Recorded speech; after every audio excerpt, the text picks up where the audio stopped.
नमस्कार, किसान समाचार में आप सभी का स्वागत है। मैं हूं संतोष चौधरी। तो चलिए सबसे पहले शुरुआत करते हैं मुख्य समाचारों के साथ। केंद्रीय कृषि और किसान कल्याण राज्य मंत्री शोभा करंदलाजे ने एक्सपोर्ट्स कॉन्क्लेव कम एग्जीबिशन का किया उद्घाटन। एपिडा ने वर्चुअल ट्रेड फेयर के आयोजन के लिए वर्चुअल पोर्टलों के विकास, farmer connect portal, e office, उत्पाद केंद्रित अभियान के द्वारा कई निर्यात प्रोत्साहन गतिविधियां की पहल।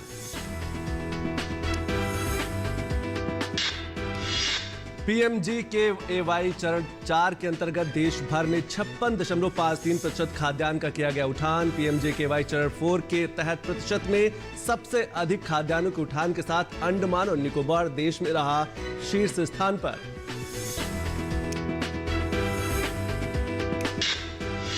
डॉक्टर जितेंद्र सिंह ने प्रदर्शनी मैदान जम्मू में निर्यात प्रोत्साहन केंद्र जम्मू हाट का किया उद्घाटन। कहा, जम्मू कश्मीर के चौमुखी विकास के लिए 50,000 करोड़ से अधिक निवेश आने की उम्मीद।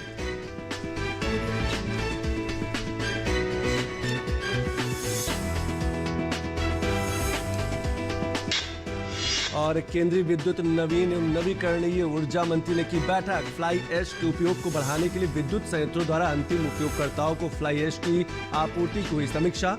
विद्युत मंत्रालय द्वारा एडवाइजरी की गई जारी। बिजली टैरिफ घटाने और उपभोक्ताओं पर बोझ कम करने का लक्ष्य।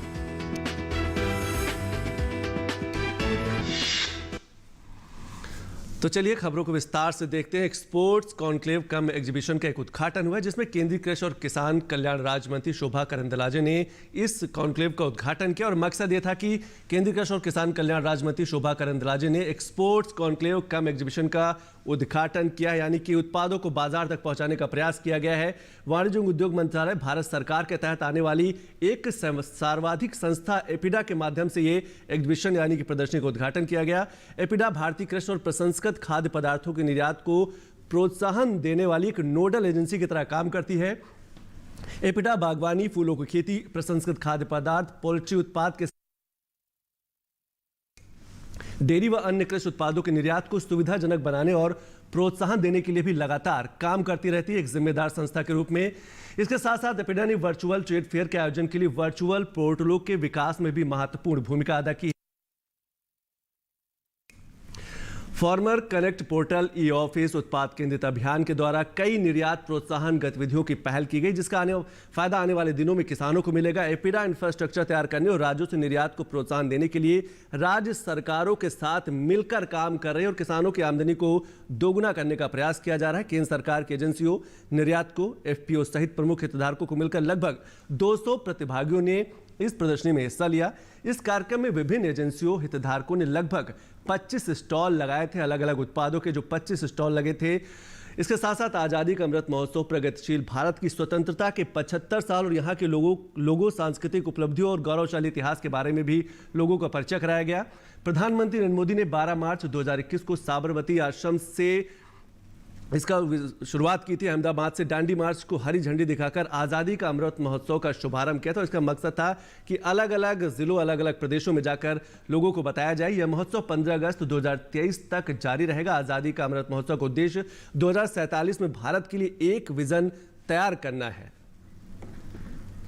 और अब बात करेंगे जम्मू कश्मीर की। केंद्र सरकार के जम्मू कश्मीर संपर्क अभियान की पहल के तहत बडगाम की अपनी यात्रा के अंतिम दिन केंद्रीय महिला एवं बाल विकास मंत्री स्मृति जुबिन ईरानी ने कहा कि केंद्र शासित प्रदेश जम्मू कश्मीर में जमीनी स्तर पर लोगों की शिकायतों का पता लगाने के उद्देश्य से केंद्र सरकार की तरफ से संपर्क अभियान शुरू किया गया है।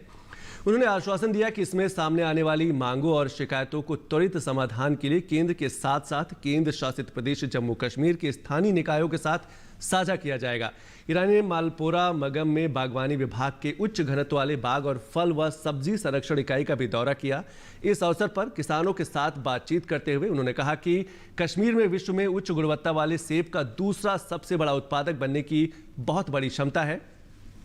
उन्होंने यह भी कहा कि वैश्विक स्तर पर पहचान बनाने के लिए फल उत्पादन में विविधता लाने की भी आवश्यकता है। कश्मीर सौभाग्यशाली है कि उसके पास उच्च उपज वाले बागवानी उत्पादों की खेती करने के लिए अनुकूल जलवायु और उपजाऊ जमीन है। केंद्रीय मंत्री ने संबंधित बागवानी अधिकारियों को उच्च घनत्व वाले वृक्षारोपण से अधिक प्रगतिशील किसानों को जोड़ने के लिए क्षेत्र में जागरूकता शिविर लगाने का भी निर्देश दिया। उन्होंने यह भी आश्वासन दिया है कि सरकार उच्च घनत्व वाले वृक्षारोपण को अपनाने के इच्छुक किसानों और कृषि उत्पादक संगठनों यानी कि FPO को सभी आवश्यक मदद, तकनीकी मार्गदर्शन और बैंकों के माध्यम से आर्थिक सहायता दिलाने पर भी ध्यान देगी। और अब बात करते हैं कि पीएमजीकेवाई की 56.53% खाद्यान्न का उठान एक बार राज्य सरकार के आगे वितरण के लिए एक बड़ी उपलब्धि रही। एक बार राज्य सरकार आगे वितरण के लिए जब केंद्र से आवंटित खाद्यान्न प्राप्त कर लेती है तो इसे उठान कहा जाता है। पीएमजीकेवाई चरण 4 के अंतर्गत देश भर में 56.53% खाद्यान्न उठाया गया। पीएमजीकेवाई चरण 4 के अंतर्गत प्रतिशत में सबसे अधिक अगर बात करें तो अंडमान और निकोबार देश शीर्ष पर रहा। केंद्र शासित प्रदेश अंडमान और निकोबार ने जुलाई से 15 सितंबर 2021 तक आवंटित खाद्यान्नों में से 93% का उठान किया। 92% के साथ ओडिशा है और 73% के साथ त्रिपुरा और मेघालय तीसरे पायदान पर है। वहीं तेलंगाना, मिजोरम और अरुणाचल प्रदेश ने 71% खाद्यान्नों का उठान किया। जुलाई 2021 में शुरू हुए पीएमजीकेवाई के चौथे चरण के दौरान 15 सितंबर 2021 तक देश में 56.53 खाद्यान्न उठाया गया था।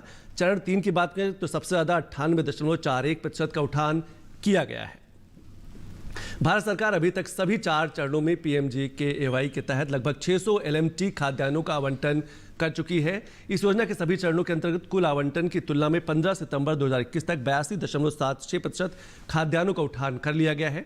केंद्र सरकार योजना के हर चरण में खाद्यान्नों का आवंटन करती है।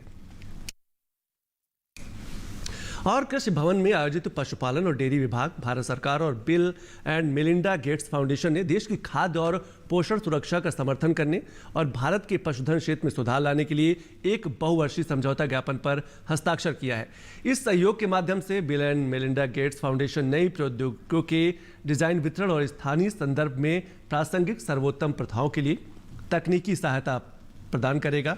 इस मौके पर केंद्रीय मत्स्य पालन, पशुपालन, डेयरी मंत्री पुरुषोत्तम रूपाला ने कहा कि bill and Melinda Gates foundation के पास साधन है और हम अपने देश के पशुपालकों, गरीब किसानों के लिए फाउंडेशन के माध्यम से पहुंचा सकते हैं।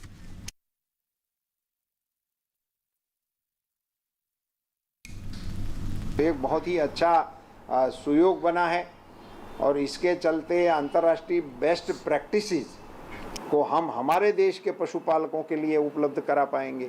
इसकी जानकारी को हम और ज़्यादा तेज कर पाएंगे और बिल मेलिंडा गेट्स फाउंडेशन जो है उनके पास रिसोर्स भी बहुत है और उस रिसोर्स का उपयोग भी हम हमारे देश के पशुपालकों के लिए और गरीब किसानों के लिए और ऐसे एरियाज़ को हम भी इसमें इस प्रकार के इस MOU के तहत जो एरिया में अभी हमारा सर्विस एनिमल हस्बेंड्री के लिए हम नहीं पहुंचा रहे हैं, उसको फोकस करके ये फाउंडेशन के माध्यम से हम पहुंचा सकते हैं, ऐसा मेरा विश्वास भी है और ऐसा हम सब मिलकर करेंगे तो उसके और भी अच्छे परिणाम आएंगे। तो चलिए जम्मू से जुड़ी खबर पर नजर डालते हैं। जम्मू हाट का उद्घाटन केंद्रीय मंत्री डॉक्टर जितेंद्र सिंह ने जम्मू में निर्यात प्रोत्साहन केंद्र जम्मू हाट का एक उद्घाटन किया, जिसका मकसद था कि किसानों को और अधिक जागरूक किया जाए, उद्यमों, खरीदारों, विक्रेताओं और निर्यातकों के लिए एक मंच स्थापित करना। केंद्रीय मंत्री डॉक्टर जितेंद्र सिंह ने जम्मू में निर्यात प्रोत्साहन केंद्र जम्मू हाट का उद्घाटन किया ताकि जो किसान हैं उनके उत्पादों को एक मंच मिल सके। उद्यमियों, खरीदारों, विक्रेताओं, निर्यातकों के लिए एक मंच वाणिज्य सप्ताह के अवसर पर जम्मू हाट का उद्घाटन किया गया है। और इसके साथ साथ डॉक्टर जितेंद्र सिंह ने कहा कि जब भारत आज़ादी के 75 साल आज़ादी का अमृत महोत्सव मना रहा है तो उसमें किसानों की जो भूमिका है वो बहुत ही महत्वपूर्ण है। तो अगले 25 साल देश के विकास और प्रगति के लिए महत्वपूर्ण होने जा रहे हैं और इसमें सबको अपनी भागीदारी निभानी होगी। इसके साथ साथ प्रधानमंत्री नरेंद्र मोदी के दृष्टिकोण को दोहराते हुए डॉक्टर जितेंद्र सिंह ने यह भी कहा कि 2047 तक जब भारत अपनी स्वतंत्रता के 100 साल पर पूरा करेगा तो उस पर विश्व गुरु के रूप में सामने उभर कर आएगा और इसमें जो एग्रीकल्चर सेक्टर है उसका एक महत्वपूर्ण भूमिका है। जितेंद्र सिंह ने कहा कि सबसे अच्छा उदाहरण केंद्र सरकार द्वारा शुरू किया गया मिशन नॉर्थ ईस्ट है, ये एक अच्छा उदाहरण है। इसके साथ साथ उन्होंने ये भी कहा कि जिसका पूर्वोत्तर विकास मॉडल पूरे देश में एक उदाहरण बन गया है, जैविक खेती के रूप में नॉर्थ ईस्ट ने अपनी एक अलग पहचान बनाई है। जितेंद्र सिंह ने कहा कि मिशन जम्मू कश्मीर पर फोकस किया जा रहा है ताकि यहाँ के जो स्थानीय लोग हैं उनको आत्मनिर्भर बनाया जा सके, जो एग्रीकल्चर है, जो कृषि है, उसको बढ़ावा दिया जा सके। जिनमें से एक महत्वपूर्ण कदम केंद्रीय मंत्रियों को जनसंपर्क कार्यक्रम में व्यापक रूप से शामिल करना था, जो इन दिनों बड़े पैमाने पर उठाया गया है। डॉक्टर सिंह ने कहा कि सभी केंद्रीय कानून अब जम्मू कश्मीर के केंद्र शासित प्रदेश पर लागू होते हैं, चाहे वह भ्रष्टाचार विरोधी कानून हो या अन्य कानून जो जम्मू कश्मीर को भारत की मुख्य धारा में लाने के लिए किए गए थे। और ये एक महत्वपूर्ण भूमिका है, महत्वपूर्ण कारक है। पहले राज्य का शिकायत पोर्टल कभी काम नहीं करता था, लेकिन उसे अब CGRAMS से जोड़ दिया गया है, यानी कि ऑनलाइन कर दिया गया। अब कोई भी शिकायत कर सकता है। अब जम्मू कश्मीर में 50,000 करोड़ से अधिक के निवेश आने की उम्मीद है, जो आने वाले वर्षों में केंद्र शासित प्रदेश में विकास की रफ्तार को तेज रफ्तार देगा, विस्तार देगा। और अब बात करते हैं हैंडलूम की। केंद्रीय वस्त्र मंत्रालय का DC हैंडलूम बुनकरों को प्रोत्साहित करने और उनके हुनर को नई पहचान देने के लिए हर साल पुरस्कारों का आयोजन करता है। कोविड-19 के कारण इस बार साल 2018 और 2019 के लिए पुरस्कारों का चयन किया जा रहा है, जिसके लिए देश भर के बुनकरों के बीच दिलचस्प प्रतिस्पर्धा देखने को मिल रही है। आंध्र प्रदेश की वेंकटगिरी जामदनी साड़ी या उत्तर प्रदेश की रंगकाट साड़ी या फिर गुजरात का टगलिया दुपट्टा, कौन होगा संत कबीर अवार्ड का विजेता, किसे मिलेगा राष्ट्रीय पुरस्कार और कौन होगा नेशनल मेरिट सर्टिफिकेट का विजेता। इंतजार की घड़ियां खत्म होने वाली हैं। वस्त्र मंत्रालय का DC हैंडलूम विभाग हर साल बुनकरों को प्रोत्साहित करने और हथकरघा उद्योग को बढ़ावा देने के लिए इन तमाम पुरस्कारों का आयोजन करता है। कोविड-19 के कारण इस बार साल 2018 और साल 2019 के लिए पुरस्कार दिए जा रहे हैं। संत कबीर पुरस्कार, राष्ट्रीय पुरस्कार और नेशनल मेरिट सर्टिफिकेट पुरस्कारों के लिए 2018 में 176 और 2019 में 90 आवेदन प्राप्त हुए, जिनमें से 2018 के लिए 62 और 2019 के लिए 42 विजेताओं का चयन कर लिया गया है। हर जगह की जो विशेषता है, जो चुन के जो आए हुए हैं वो आपको देखने को अभी मिल रहे हैं। तो इसका कल चयन किया गया है। 2018 और 2019 2 सालों का कल चयन हो गया है और जल्दी ही हम उनको अवार्ड देंगे और आगे के 2 सालों के लिए भी प्रक्रिया जो है वो शुरू कर दी गई है। एक ही छत के नीचे देश भर के बुनकरों की महीन कारीगरी और लाजवाब हुनर के बीच कांटे की टक्कर है। हाथों की फिरत और आंखों की जुगलबंदी से महीनों में तैयार होती है ये अद्भुत कलाकारी। इन पुरस्कारों की तमाम कैटेगरीज का एक ही मकसद है, हैंडलूम की समृद्ध विरासत को आगे बढ़ाना, नए डिजाइन के जरिए बाजार की कड़ी प्रतिस्पर्धा का मुकाबला करना और मार्केटिंग के नए विकल्प तलाशना। पूरे देश में हथकरघा की समृद्ध विरासत को आगे ले जाने, बुनकरों की माली हालत को सुधारने और विश्व में नई पहचान दिलाने में ये पुरस्कार अहम कड़ी साबित होंगे। Chandrashekhar, DD news. और विद्युत मंत्रालय द्वारा एडवाइजरी एक जारी की गई है। केंद्रीय विद्युत नवीन एवं नवीकरणीय ऊर्जा मंत्री ने महत्वपूर्ण एक बैठक ली। उसमें एक एडवाइजरी जारी की है, जो फ्लाई ऐश है उसको उपयोग को बढ़ाने के लिए विद्युत संयंत्रों द्वारा अंतिम उपयोगकर्ताओं को एक फ्लाई ऐश की आपूर्ति की समीक्षा की गई है। विद्युत संयंत्र केवल पारदर्शी बोली प्रक्रिया के माध्यम से अंतिम उपयोगकर्ताओं को फ्लाई ऐश प्रदान करेंगे। इसके साथ साथ यदि बोली नीलामी के बाद भी फ्लाई ऐश की कुछ मात्रा बची रहती है तो केवल एक विकल्प के रूप में इससे पहले आओ पहले पाओ की उस पर आगे बढ़ाया जाएगा। यदि ऊपर दिए गए कदमों के बाद भी राख का उपयोग नहीं किया जाता तो थर्मल पावर प्लांट TPP पात्र परियोजनाओं के मुफ्त में देना पड़ेगा। अंतिम उपयोगकर्ता फ्लाई ऐश परिवहन की लागत को कम करने के लिए निकटतम TPP से फ्लाई ऐश प्राप्त करने के लिए बाध्य होंगे। यदि निकटतम TPP ऐसा करने से इनकार करता है तो अंतिम उपयोगकर्ता परियोजना उचित दिशा निर्देशों के लिए विद्युत मंत्रालय से सीधा संपर्क कर सकता है। बिजली संयंत्रों द्वारा पर्यावरण, वन और जलवायु परिवर्तन मंत्रालय द्वारा अधिसूचना के प्रावधानों के अनुसार जहां कहीं भी परिवहन लागत की आवश्यकता होगी, प्रतिस्पर्धी बोली के आधार पर ही पता लगाया जा सकेगा। इसके साथ साथ थर्मल पावर प्लांट 50 किलोमीटर के स्लैब में परिवहन के लिए प्रतिस्पर्धी बोली के आधार पर हर साल परिवहन एजेंसियों का एक पैनल तय करेगा। विद्युत मंत्रालय द्वारा जारी एडवाइजरी के कड़ाई से अनुपालन के लिए विद्युत संयंत्र आवश्यक कदम समय समय पर उठाता रहेगा। और इसके साथ साथ हम बात करेंगे खेती किसानी से जुड़ी कुछ और खबरों की।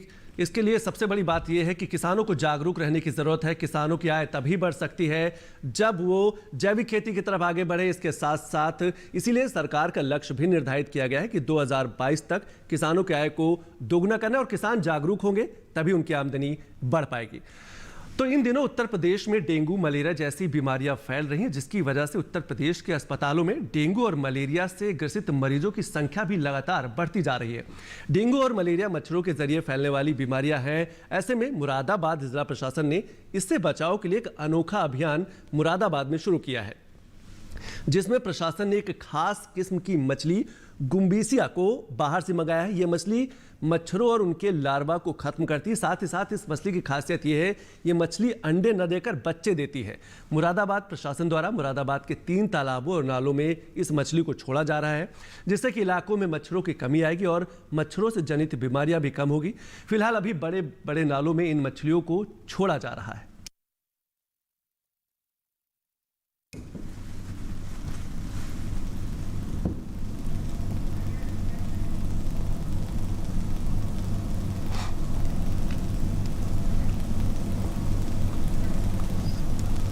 और मछलियाँ तो सारी जो है अंडे देती हैं, लेकिन गम्बूसिया मछली जो सिर्फ जो है अपने बच्चा देती है पेट से। और इसकी खासियत होती है कि जो है ये मलेरिया की जो है रोग जो होता है, जो मच्छरों से होता है, तो मच्छरों को खाती है और मच्छरों की जो लार्वा पैदा होते हैं वो पानी पे रहते हैं, वो उसको खाती है ना। और जो हम लोगों ने क्या नाम इस फिलहाल तो जो वहाँ से लखीमपुर खीरी से मंगाई गई थी, और लखीमपुर खीरी से मंगाने के बाद उसको जो है विभिन्न नगर निगम के जो 3 तालाबों में डाली गई है।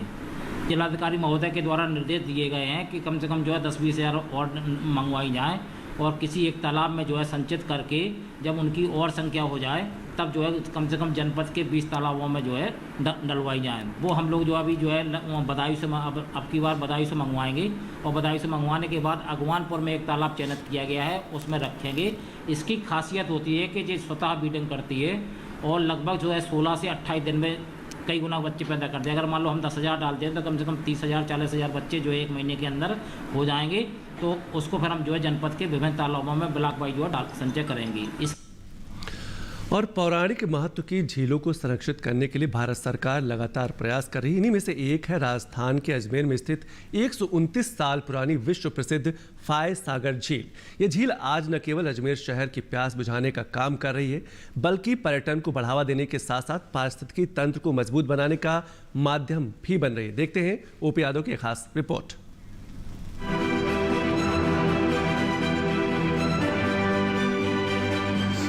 झीलें हमारी सांस्कृतिक विरासत का हिस्सा रही हैं।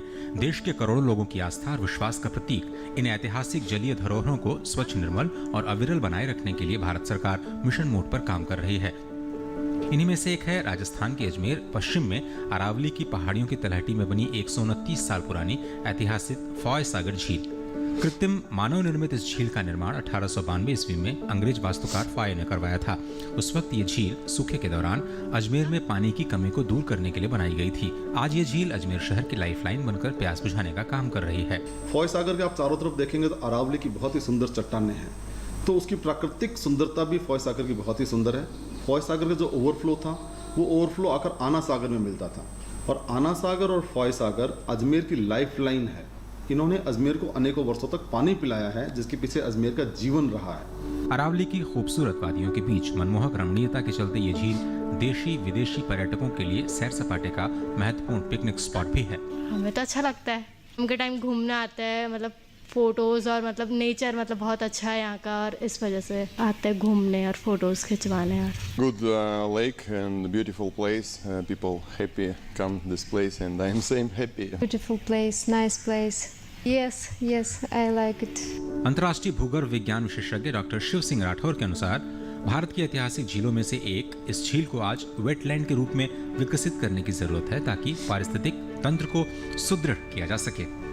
फॉय सागर में आप देखेंगे तो वहाँ पे पानी कम आ रहा है, कैचमेंट एरियाज के ऊपर ढंग से काम नहीं हो पा रहा है। तो फॉय सागर में मैं अनुरोध करना चाहूँगा कि इसको एक वेटलैंड के रूप में, जिसको आर्द्र भूमि कहते हैं, यदि वेटलैंड के रूप में इसको डेवलप किया जाए तो इसका संरक्षण हो सकता है, इसमें जल हो सकता है, वनस्पति हो सकती है, और इसकी वजह से जो इकोसिस्टम है वो बहुत ही अच्छा सुंदर इम्प्रूव हो सकता है।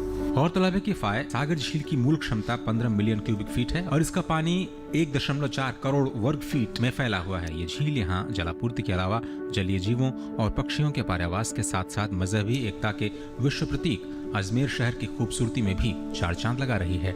अभी हम मौजूद है मजहबी एकता के विश्व प्रसिद्ध शहर अजमेर में। मेरे पीछे आप जो झील देख रहे हैं यह है फौज सागर लेक। 1892 में इस झील का निर्माण अंग्रेज वास्तुकार फॉय ने करवाया था। उस वक्त इसका उपयोग आपदा और राहत प्रबंधन के लिए होता था, लेकिन आज ये झील न केवल इस शहर की प्यास बुझाती है बल्कि देश और दुनिया से आने वाले सैलानियों के लिए सैर सपाटे का महत्वपूर्ण बिंदु भी बन गई है। अजमेर से मैं ओपी यादव, डीडी न्यूज के लिए।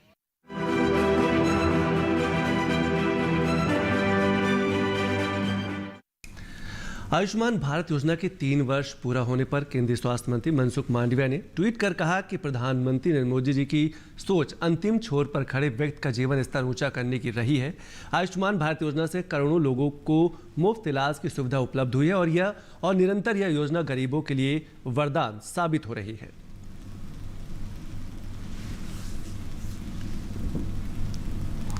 तो चलिए अब बात करते हैं मौसमी फसलों की और देखते हैं कि किसान इस मौसम में अपनी फसलों का कैसे रखें ध्यान।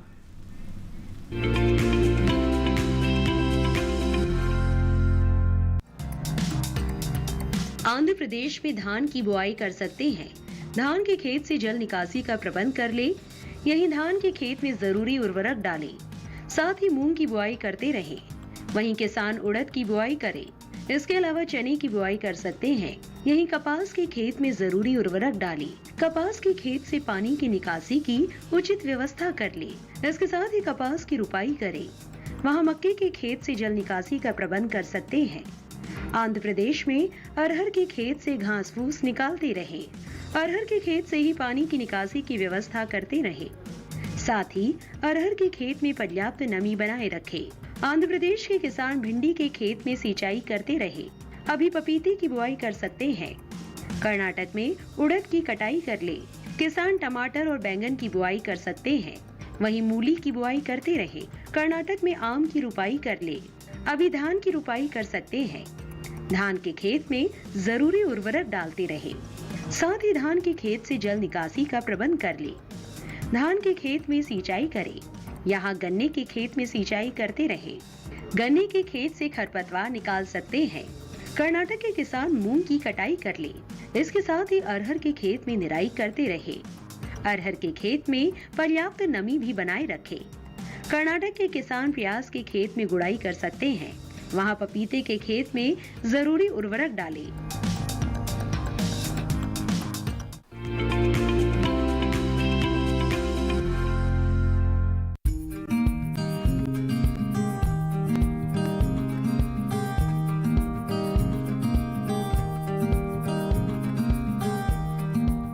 बेबी कॉर्न मक्का की कोई किस्म नहीं है, बल्कि वो अवस्था है जब भुट्टे में दाने बनने वाले हो या बनने शुरू हुए हों। इसका इस्तेमाल सलाद के साथ साथ सब्जी, खीर और हलवे में भी होता है। बाजार में बेबी कॉर्न की काफी मांग है। ये अमेरिका, यूरोप और दक्षिण एशिया में काफी मशहूर है। अब भारत के शहरी इलाकों में भी इसकी लोकप्रियता तेजी से बढ़ रही है। यही वजह है कि भारत में इसकी खेती मुख्य रूप से शहरों से सटे इलाकों में होती है। ये काफी पोषक है और शायद यही बढ़ती हुई मांग की वजह है। इसके खेत की तैयारी आम मक्का की तरह ही होती है और इसे 2 तरह से उगाया जाता है।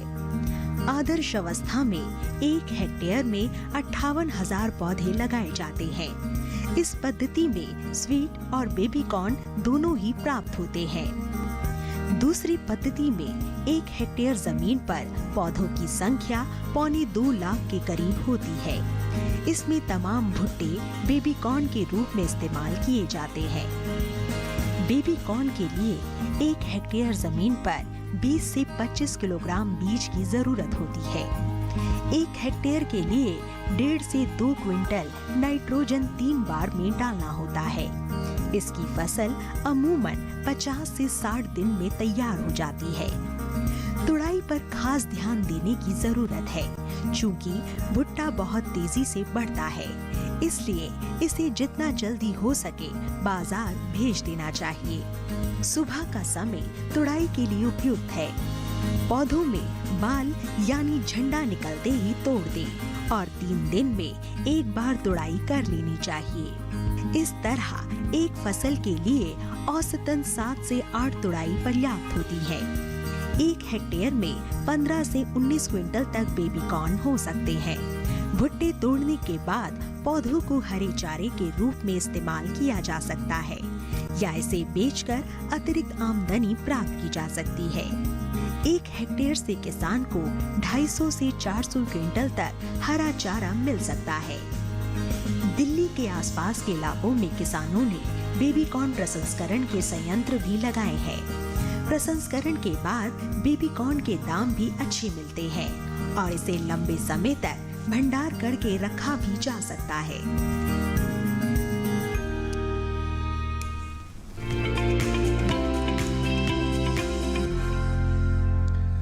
तो किसान समाचार में आज अभी बस इतना ही। नमस्कार।